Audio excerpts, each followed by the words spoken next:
Misery is manifold. The wretchedness of earth is multiform.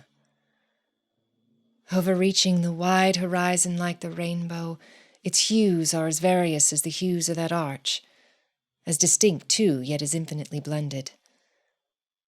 Overreaching the wide horizon like the rainbow. In ethics, evil is a consequence of good. So in fact, out of joy is sorrow born. Either the memory of past bliss is the anguish of today, or the agonies which are have their origins in the ecstasies which might have been. I have a tale to tell, in its own essence rife with horror. I would suppress it were it not a record more of feelings than of facts. Berenice and I were cousins, and we grew up together in my paternal halls, yet differently we grew. I, ill of health and buried in gloom, she, agile, graceful, and overflowing with energy. Hers, the ramble on the hillside. Mine, the studies of the cloister. I, living within my own heart and addicted body and soul to the most intense and painful meditation. She, roaming carelessly through life without a thought of the shadows in her path or the silent flight of the raven-winged hours.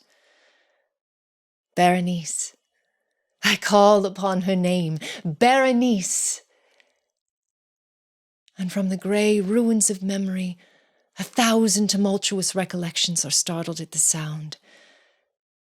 Ah, vividly is her image before me now, as in the early days of her light-heartedness and joy. Oh, gorgeous yet fantastic beauty. And then all is mystery and terror and a tale which should not be told. Disease. A fatal disease fell like the simoom upon her frame, and even while I gazed upon her, the spirit of change swept over her, pervading her mind, her habits, her character, and in a manner the most subtle and terrible, disturbing even the very identity of her person. Alas, the destroyer came and went, and the victim, where was she? I knew her not, or knew her no longer as Berenice. Among the numerous train of maladies superinduced by that fatal and primary one which effected a revolution of so horrible a kind in the moral and physical being of my cousin, a species of epilepsy, not unfrequently terminating in trance itself, trance very nearly resembling death, and from which her manner of recovery was, in most instances, startlingly abrupt. In the meantime, my own disease, for I had been told I should call it by no other appellation, my own disease then grew rapidly upon me and assumed finally a monomaniac character of a novel and extraordinary form. This monomania, if I must so term it, consisted of a morbid irritability of the nerves immediately affecting those properties of the mind. It is more than probable I am not understood. But I fear that it is indeed in no manner possible to convey to the minds of most an adequate idea of that nervous intensity of interest with which in my case the powers of meditation busied and as it were buried themselves in the contemplation of even the most common objects of the universe. To muse for long, unwearied hours with my attention riveted on some frivolous device upon the margin or in the topography of a book. To become absorbed for the better part of a summer's day in a quaint shadow falling aslant upon the tapestry or upon the floor. To dream away whole days over the perfume of a flower. To lose myself for an entire night in watching the steady flame of a lamp or embers of a fire.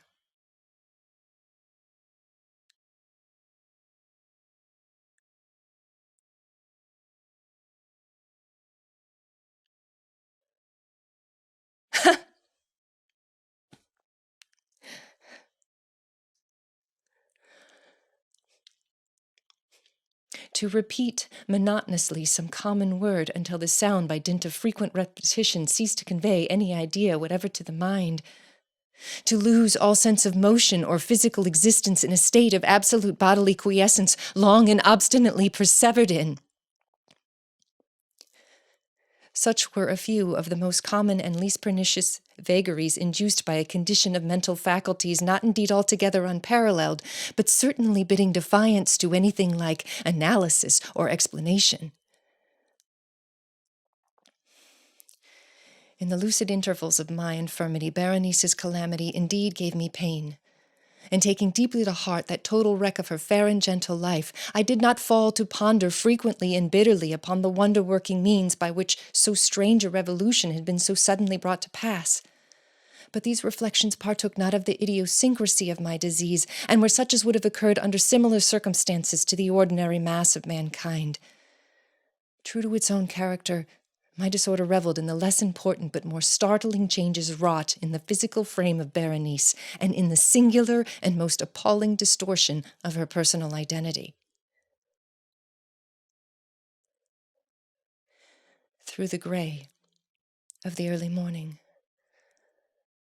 among the trellised shadows of the forest at noonday, and in the silence of my library at night, I had seen her. Not as the living and breathing Berenice, but as the Berenice of a dream. Not as a being of the earth, earthly, but as the abstraction of such a being. Not as a thing to admire, but to analyze. Not as an object of love, but as a theme of the most abstruse, although desultory speculation. And now I shuddered in her presence and grew pale at her approach, yet bitterly lamenting her fallen and desolate condition, I sat, as I thought, alone in the inner apartment of my library.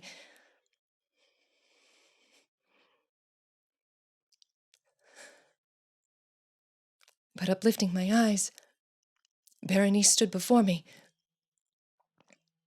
Was it my own excited imagination, or the misty influence of the atmosphere, or the uncertain twilight of the chamber, or the gray draperies that fell around her figure that caused it to loom up in so unnatural a degree? I could not tell. Perhaps she had grown taller since her malady. She spoke, however, no word, and not for worlds could I have uttered a syllable. An icy chill ran through my frame. An insufferable anxiety oppressed me, a consuming curiosity pervaded my soul, and sinking back upon the chair, I remained there for some time, breathless and motionless, with my eyes riveted upon her person.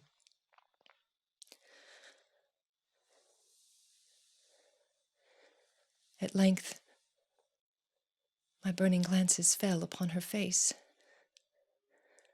The forehead was high, and very pale and singularly placid, and the once golden hair fell partially over it and overshadowed the hollow temples with ringlets, now black as the raven's wing and jarring discordantly in their fantastic character with the reigning melancholy of the countenance. The eyes were lifeless and lustreless, and I shrunk involuntarily from their glassy stare to the contemplation of the thin and shrunken lips. They parted, and in a smile of peculiar meaning, the teeth of the changed Berenice disclosed themselves slowly to my view. Would to God I had never beheld them, or that having done so I had died. The shutting of the door disturbed me, and looking up I found my cousin had departed from the chamber, but from the disordered chamber of my brain had not alas departed, and would not be driven away the white and ghastly spectrum of the teeth. Not a speck upon their surface, not a shade on their enamel, not a line in their configuration, not an indenture in their edges, but what that period of her smile had sufficed to brand in upon my memory. I saw them now even more unequivocally as I beheld them then. The teeth, they were here, and there, and everywhere, and visibly and palpably before me, long, narrow, and excessively white, with the pale lips writhing about them as in the very moment of their first terrible development. Then came the full fury of my monomania, and I struggled in vain against its strange and irresistible influence. In the multiplied objects of the external world I had no thoughts but for the teeth. All other matters and all different interests became absorbed in their single contemplation. They alone were present to the mental eye, and they in their sole individuality became the essence of my mental life. I held them in every light. I turned them in every attitude. I surveyed their characteristics. I dwelt upon their peculiarities. I pondered upon their conformation. I mused upon the alteration of their nature, and I shuddered as I assigned to them in imagination a sensitive and sentient power, and even when unassisted by the lips, a capability of moral expression.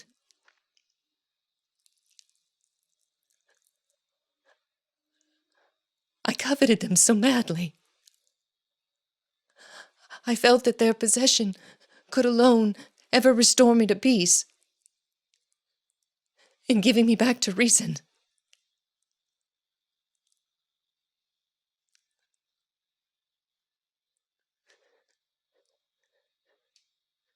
And the evening closed in upon me thus, and the darkness came and tarried and went, and the day again dawned, and the mists of a second night were now gathering around. And still I sat motionless in that solitary room, and still I sat buried in meditation, and still the phantasma of the teeth maintained its terrible ascendancy, as with the most vivid and hideous distinctness it floated about amidst the changing lights and shadows of the chamber.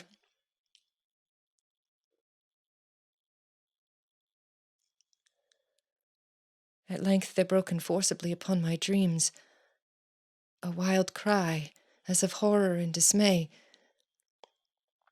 and thereunto after a pause succeeded the sound of troubled voices intermingled with low moanings of sorrow or of pain.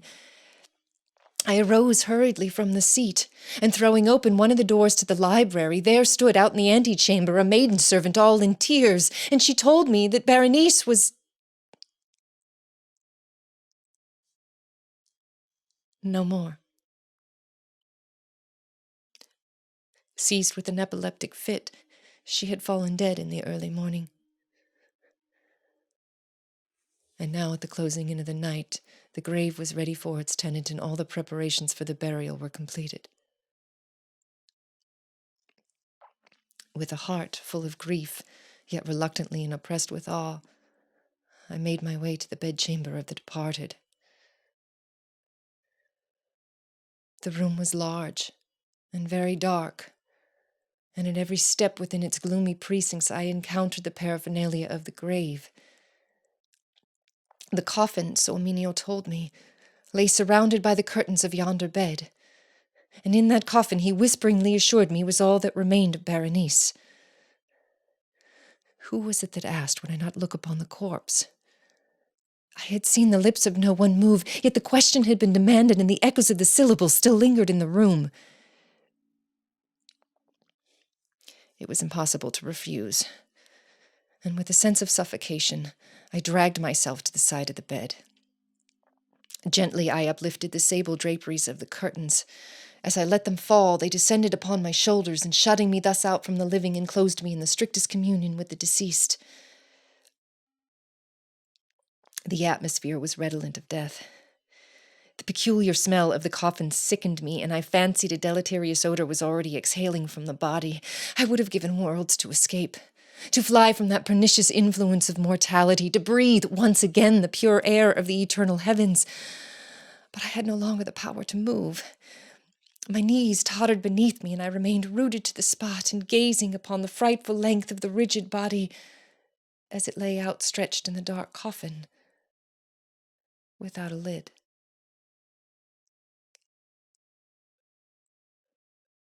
God of heaven, is it possible? Was it my brain that reels, or was it indeed the finger of the enshrouded dead that stirred in the white cerement that bound it?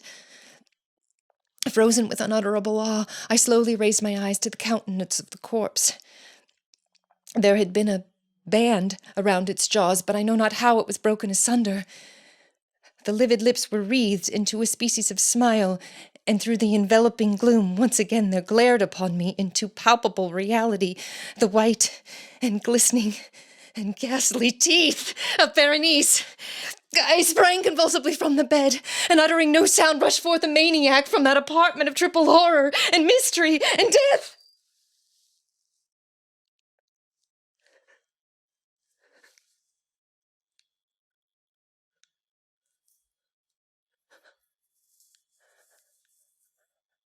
I found myself once again sitting in the library, and once again sitting there alone. It seemed that I had newly awakened from a confused and exciting dream. I knew that it was now midnight, and I was well aware that since the setting of the sun, Berenice had been interred. But of that dreary period which had intervened, I had no positive, at least no definite comprehension. Yet its memory was rife with horror. Horror more horrible from being vague, and terror more terrible from ambiguity. It was a fearful page in the record of my existence, written all over with dim and hideous and unintelligible recollections. I tried to decipher them,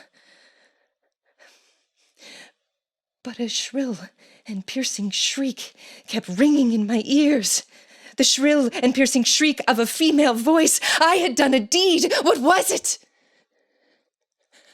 And the echoes of the chamber answered me. What was it?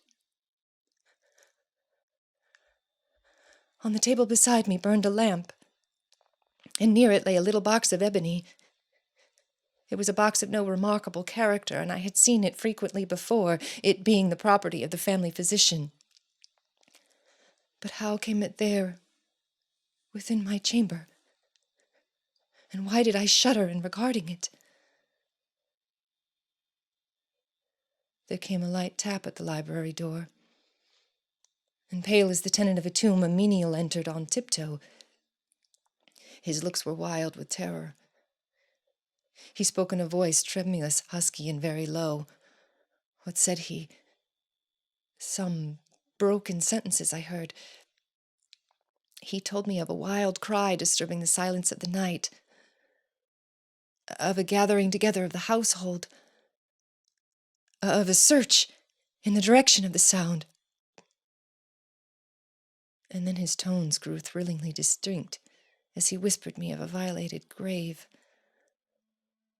of a disfigured body discovered upon its margin, a body enshrouded, yet still breathing, still palpitating, still alive. He pointed to garments. They were muddy and clotted with gore. I spoke not, and he took me gently by the hand, but it was indented with the impress of human nails. He directed my attention to an object against the wall. I looked at it for some minutes. It was a spade. With a shriek, I bounded the table and grasped the ebony box that lay upon it, but I could not force it open. And in my tremor, it slipped from out my hands and fell heavily and broke into pieces. And from it, with a rattling sound, there rolled out some instruments of dental surgery, intermingled with 32 small, white, and ivory-looking substances.